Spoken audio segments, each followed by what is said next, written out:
There are moments in childhood that stay with us forever. Moments so small, yet so powerful, they reshape the way we see the world. This is the story of one such morning. A morning when a little boy's rage met his grandfather's wisdom. And what happened next? It changed everything. Not just for him, but maybe, just maybe for you too. So take a breath, settle in. Because what you're about to hear isn't just a story, it's a mirror. And sometimes, the reflection we need most is the one we've been avoiding. The sun had barely climbed over the rooftops when the silence of the house shattered like glass. Little Ryan stormed down the hallway, his fists clenched, his heart pounding with frustration. His favorite toy, the one thing that made him feel safe, was gone, vanished. And in that moment, the world felt unbearably unfair. He reached the living room door and slammed it open with all the force his small body could muster. The wood groaned, the hinges rattled. Then came his shoes flung across the floor like they had betrayed him too. And then the words sharp enough to cut through the morning calm. I hate everything today. No one understands me. No one can help me. His voice cracked with emotion, trembling between anger and something deeper, something closer to hurt. Across the room, his grandfather sat motionless on the old couch. His eyes, soft and patient, followed every movement. He didn't flinch, he didn't scold, he simply watched, because Grandpa understood something that Ryan didn't yet know. That anger, real anger, isn't the enemy, it's a messenger. And if you listen closely, it always has something important to say. Minutes passed. The storm in Ryan's chest began to settle, replaced by an uncomfortable heaviness. That's when Grandpa spoke. His voice was low, almost a whisper, but it filled the entire room. Ryan, he said gently, I need you to do something for me. Go to that door and tell it you're sorry. Ryan froze, his face twisted in confusion.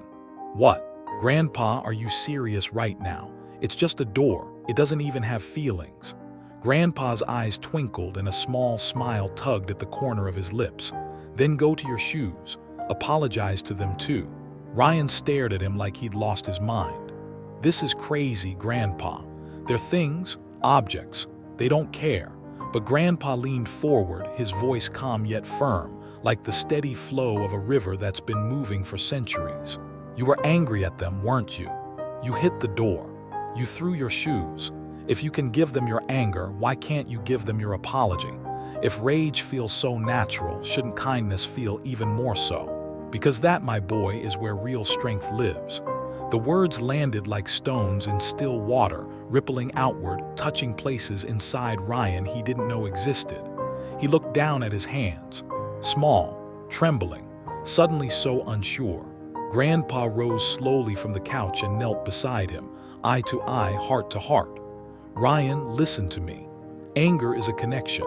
Every time you lash out, you're connecting with something, with someone. But here's the secret most people never learn. You don't just connect through anger. You can connect through love, through gentleness, through forgiveness. And those connections, they heal, they build, they last. Ryan's throat tightened. He blinked hard, fighting back tears he didn't quite understand.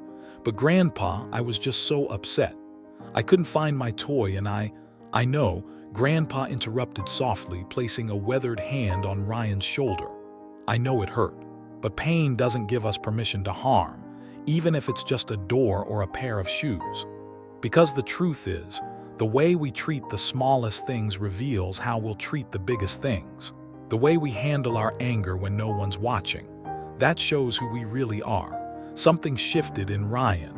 Slowly, almost hesitantly, he walked to the door. He placed his small hand flat against the wood, feeling its coolness beneath his palm. I'm sorry, door, he whispered. I shouldn't have hurt you. Then he turned to his shoes, scattered carelessly on the floor. He picked them up one by one and held them close. I'm sorry. You didn't deserve that either. When he looked up, Grandpa was standing there, arms open. Ryan collapsed into that embrace, and for the first time that morning, he felt light, free. Grandpa held him tight and whispered into his hair, you just did something most adults never learn to do. You chose love over anger. That makes you stronger than you know. Grandpa pulled back and looked into Ryan's eyes. This world, Ryan, it's full of anger. full of people hurting each other because they're hurting inside. But here's the secret. You can't fight fire with fire. You'll only burn everything down. You need water, you need coolness, you need love. Ryan nodded slowly, his face still wet with tears. "I'll try, Grandpa. I promise I'll try." Grandpa smiled, a smile that seemed to carry the weight of 1,000 sunsets. That's all any of us can do. Try, and keep trying. Because every time you choose love, you change the world just a little. And little by little, that's how peace is born. That morning, a boy learned what most spend a lifetime searching for. That strength isn't found in the loudness of our anger, but in the quiet courage of our apology. So ask yourself today, where in your life can you choose love instead of rage? Because the world is waiting, and it starts with you.